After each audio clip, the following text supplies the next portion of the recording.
Had to perform a citizen's arrest. Any of us are legally allowed to arrest a suspected criminal, but it is not as simple as it might sound, because firstly you've got to believe there's an offence, and secondly it's got to be serious, a so-called indictable offence. Apparently something like a road traffic offence or minor pushing and shoving doesn't count. You've then got to believe at the time of the arrest that it's not reasonably practicable for a police officer to do it instead. You've got to also believe there is a risk of injury, loss or damage to property or the person escaping. So there's quite a lot of rules around it, and that's probably why a lot of us don't ever even think about doing it. We're going to speak in a moment, though, to a shopkeeper from Truro who says he's performed more than 50 citizens' arrests in the last 2 years because the shoplifting is just off the scale. So if you've been in that position and it went well or went badly, do tell us. vine@bbc.co.uk is the email address. Please include your phone number so we can call you back. We'd love to get you on the air. You can text us 88291. We'll talk in a moment to a retired Met Police detective as well. But first, Martin Gaunt, who owns the Happy Piranha gift shop in Truro, Cornwall. Hello. Hello, Jeremy. So I gather you just basically had a little choice, Martin. Yeah, I mean, the increase in shoplifting, which also leads to increase in antisocial behaviour over the last few years, has left me basically thinking, what can I do? Because in the past, if we would simply phone police, it would be unreasonable to phone the police and say there's a chap just left my store with some goods in his bag, can you do something about it? Because, you know, seriously and pragmatically, how are they going to find that individual? How are they going to track them down? However, if you could stop that individual, then maybe you have a chance of being able to resolve the issue with them on a one-to-one basis. But if not, you can detain them until the police are able to attend and do their job. But there was one thing you said just in the introduction, which is this thing about it needing to be an indictable offence. I actually wrote to the Home Office because my local inspector wouldn't necessarily support my right of civil arrest. And the Home Office wrote back to me confirming that under Section 176, subsection 6 of the Antisocial Behaviour, Crime and Policing Act 2014, that allows for any reference in PACE to an indictable offence to include low-value shoplifting. Okay, so yeah, I assume that was, yeah. Well, you know what, I don't know where you draw the line, because when it says you can't do a citizen's arrest for a minor assault, I don't know, there's no such thing as a minor assault in my book. I don't know what that is, you know. It doesn't make any sense. One of the examples I use is criminal damage. Criminal damage above £5,000 is supposed to be an indictable offence, so it goes to Crown Court or whatever. So does that mean you're supposed to stop and wait until the damage created is over £5,000 before you do something? You know, so what we need to do, the important thing is rather than find reasons not to do things, we need to be starting to think about how we can find reasons to do things to bring about positive change. And for us, using civil arrest has brought around positive change. We have seen a huge reduction in repeat offenders. So what you do is you block their exit, do you? That's the first thing you do. We try and be as reasonable as possible. We don't want, we're simple retailers and we don't really want any more trouble than is necessary. So what we'll do is we'll try and make sure for safety reasons that we've got superiority in numbers. So we're connected by radios. I work with a number of my sons. We'll try and congregate outside the store. We'll politely stop people and say, excuse me, we think we have reason to believe that you might have left the store with goods that haven't been paid for. And then we see where the conversation goes from then. You know, half the time people will sort of be reasonable and we can deal with it there and then. If necessary, we'll ask them to show us what they've got in their bags. They don't have to, but if they want to, that's fine. We will then ask them to confirm their identity so we can choose to report it and allow the police to follow up on it. When we get to the real civil arrest part of detaining them is if they won't stop and if they won't cooperate, and there lies the problem. That's when people start to get a little bit antsy with you and it can become difficult. Well, yeah, and of course that's when it could even be dangerous for you. Stay there, Marty. Got Claire Graham on the line, retired Met Police detective. What do you think, Claire, of what Marty's doing? Good afternoon, Jeremy. I have every sympathy for Martin and I understand his frustrations, but in my opinion, I would never advise anyone who's a non-professional to conduct a citizen's arrest because, this law was set in medieval times, not for today's society. Once the red mist goes down, the adrenaline can take over. You can end up in a really difficult situation with a dangerous criminal. Yeah, what do you mean that someone brings out a knife or something? Exactly that. And Has that happened to you, Martin, in your 50 arrests? Has that happened? Yeah, it has. And what we've got to decide is if we can't do anything, do we do nothing? Somebody made a comment the other day, you might do that in Truro, but you wouldn't do that in Tottenham. Now, weirdly enough, I was born in Tottenham. And, the difficult thing is do we just pack up, give up and go home? We will never have enough police officers on the street. They'll probably always be underfunded. We always have to recommend to people that they don't do things in case by recommending something we get into trouble ourselves. But the fact is that as with everything, you just need to be measured.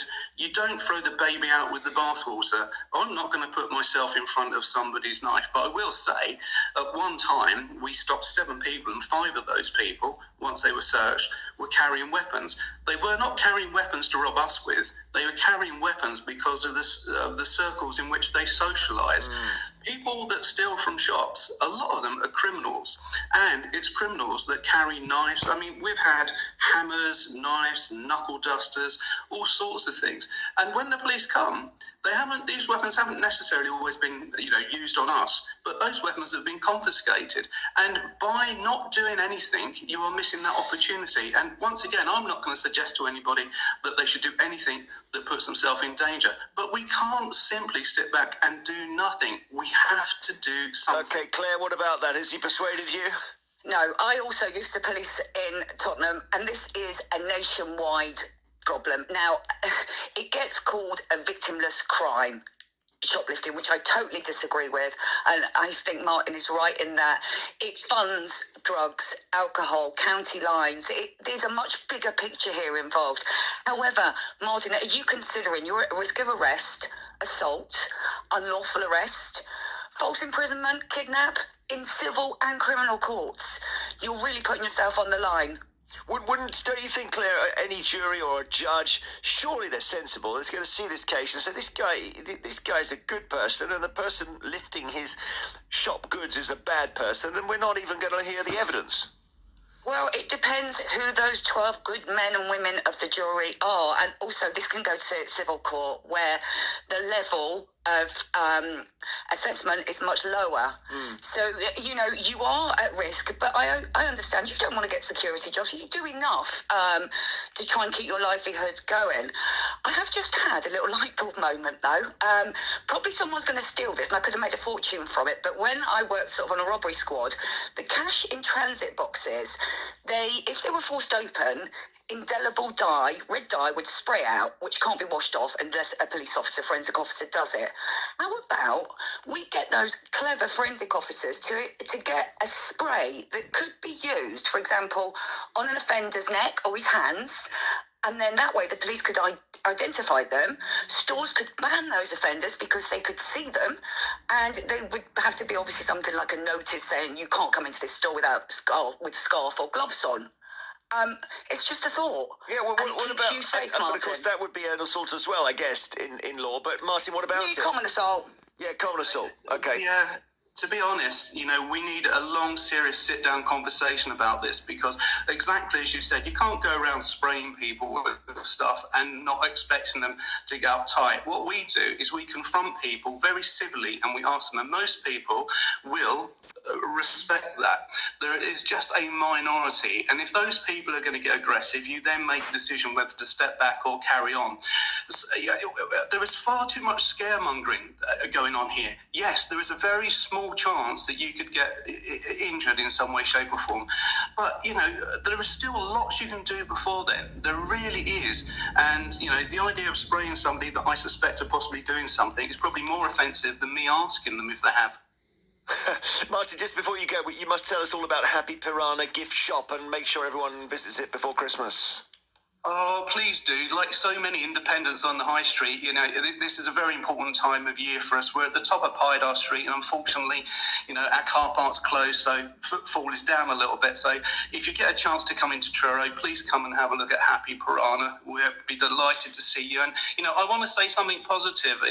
When we talk about shoplifting, it sounds negative.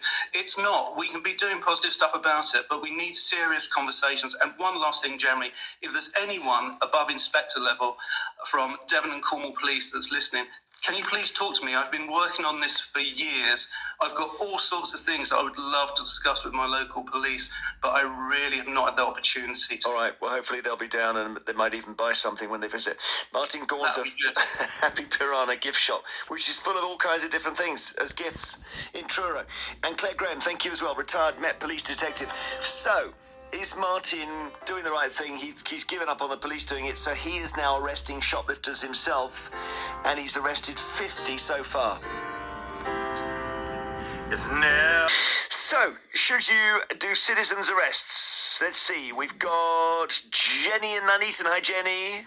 Hi, Jeremy. You okay? I'm well, thank you. I mean, this is so miserable because when I'm in a shop, I sometimes see people who look shifty.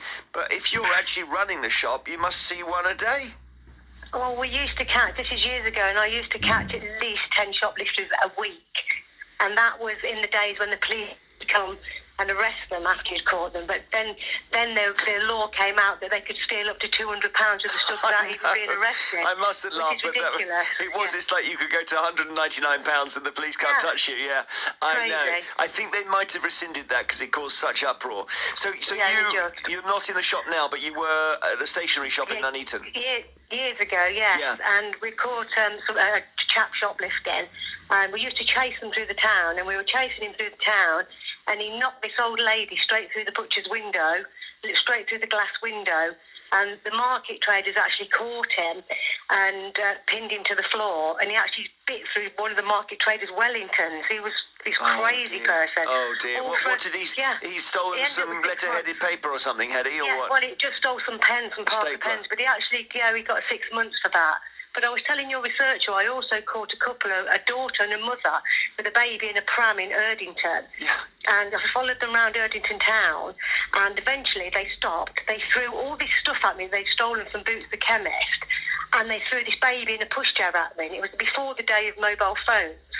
So I managed to get back to the shop with this baby and all this stuff, and they never claimed that baby from the police station for 3 days. Incredible. And unbelievable. I sort of feel the baby almost shouldn't be returned to them on that basis. Is that harsh? Well, exactly. You wonder what life it's having. Yeah. Thank you, Jenny. That's miserable, but interesting. You take care. Thank you. Merry take Christmas. Care. Yeah, Merry Christmas. It's the 18th. We can do this now. Charles in Hastings. Hello. Hello, Jeremy. How are you? I'm well. Now, your brother got involved.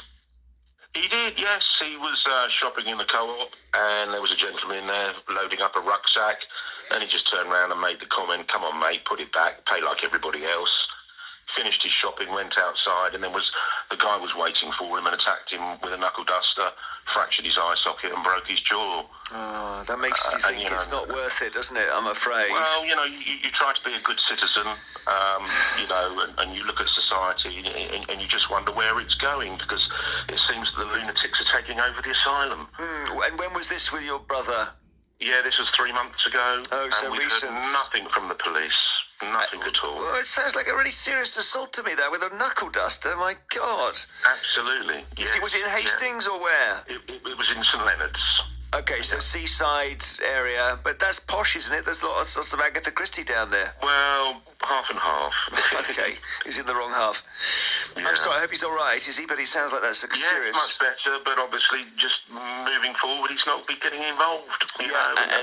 It's just when you're not a violent person. It's society, isn't it? When you've lived a non-violent life and somebody attacks you, it is the biggest shock to the system, isn't it? And it's very traumatising, so I wish him well. Thank you. Thanks, Charles. David in Shropshire, good afternoon. Good afternoon.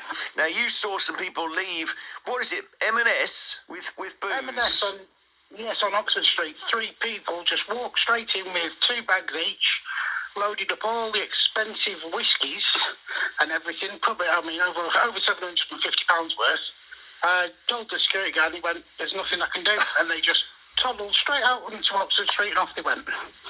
Because the word security guard does, there is a suggestion, there's a clue in the title, right? I mean, he's not supposed to just wave them on. But if there's only one person, there's not much you can do when there's three of them. And like say, get attacked with each other. It's like it's ridiculous that they can just walk in and walk straight out bold as brass. What about karate? Could he do that? We wish. Yeah, yes. that's the movies. Yeah. I feel sorry for the security guards. I see this in my own neighbourhood. I've seen one or two really horrible confrontations, and what tends to happen is, sorry.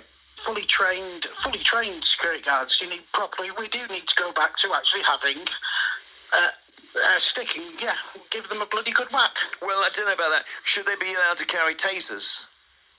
Shop that staff. might be a good idea. Because that would be less painful than hitting them. Well, I don't think anything works on them because they are that bold. It's becoming ridiculous. Yeah, well, there we go. If the security staff can't do anything, I don't know where we go from there. Thank you. New song from Inhaler.